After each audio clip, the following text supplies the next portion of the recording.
dan tahlilan dan berdoa kepada keluarga.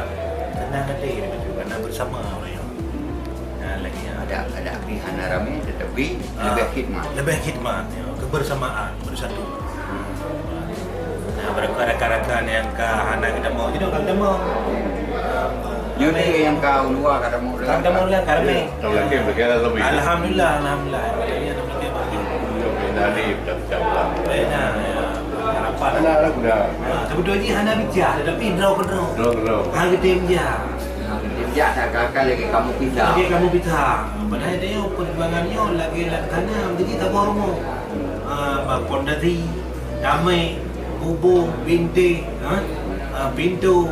Jadilah beserta kita yang ramai yang dalam rumah. Bukan kebersamaan. Perjuangannya laksana itulah. Bersama anak menjadi. Memang dia dalam perjuangan benar iman dengan bersamaan lah. Merintah iman. Yang mungkin duduk ke kata pula belum ke daerah. InsyaAllah jauh dah. Kalau belum ke daerah luar ini tentu gitu kan. Jaga bukti bulan 3 atau minggu 3 juga ada cara pulang ya. Nanti tahun nak berdoa apa partai kan. Amin. Jauh.